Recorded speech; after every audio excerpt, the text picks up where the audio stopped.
Which brings us to Osama bin Laden. This is a separate track of the development of underground Islamic movements. If you look at his background, his father, for instance, you know, very, very distinguished family, because his father was a contractor who built much of Saudi Arabia. I mean, if you land at the airport, if you go see the mosque, if you drive on the highways, you're seeing the work of Mohammed bin Laden, Osama's father. And you can't stand on, I mean, almost any street you stand on in Saudi Arabia and you turn around, you'll see something that he made. So what a powerful imprint. And that was all done because of the relationship of the bin Laden family and the royal family. He was favored. And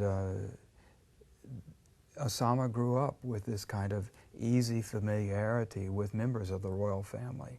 And when he went to Afghanistan and fought in the jihad against the Soviets, he was able to use that network of friendships among the royal family to, you know, raise money for their cause.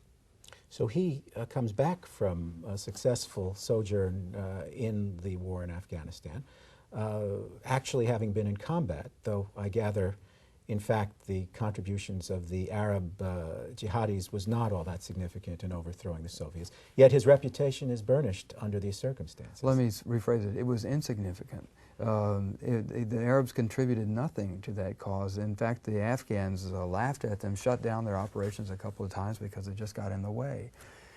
But that didn't have anything to do with the myth that bin Laden was able to spin around this. It's amazing. As a warrior, he was not much. But as a spin doctor, he was a genius.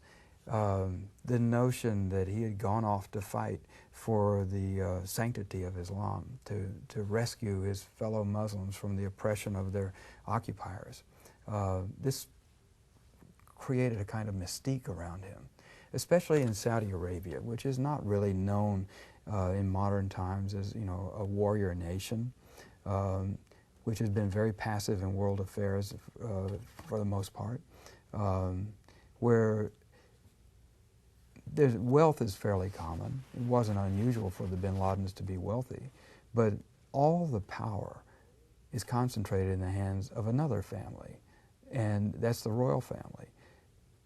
Bin Laden returns from Afghanistan. He's young, rich, charismatic, and he has a small army at his command. There's never been anybody like him in Saudi Arabia. He was really their first celebrity. But where do you go from there in Saudi Arabia? He was itching to do something. When Saddam Hussein invaded Kuwait in 1990, he offered the defense minister to use Al-Qaeda to defend the Kingdom of Saudi Arabia rather than you know, the American military. And the defense minister said, you know, this is not Afghanistan. There are no mountains to hide in, no caves. And, you know, we're talking about a 2 million man Iraqi army with the largest tank corps in the world. What are you got, you know, a couple of thousand Al-Qaeda guys and the unemployed young men in Saudi Arabia to defend. He was laughed out of the office. It was a very humiliating moment and a turning point for Osama bin Laden.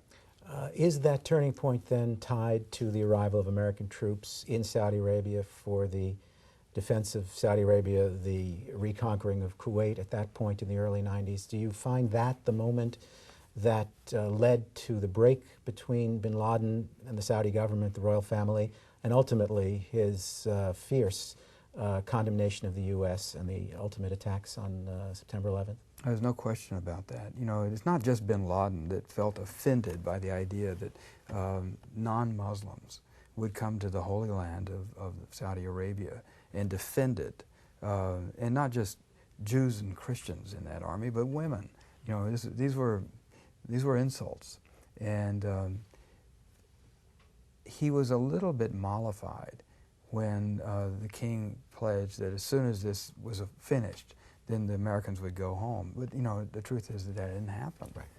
So this was an open sore, an open wound for a decade or more after, in fact, Kuwait had been reclaimed and Saddam had been bottled up again back in Iraq. It was a needless mistake on our part. I mean, not just talking about radical Muslims. There were a lot of Muslims, especially a lot of Saudis, that felt that this was an insult to their honor. And even though we were there to protect them, there were other bases in the region that we could have relocated to, and it would have been much less of a problem for us.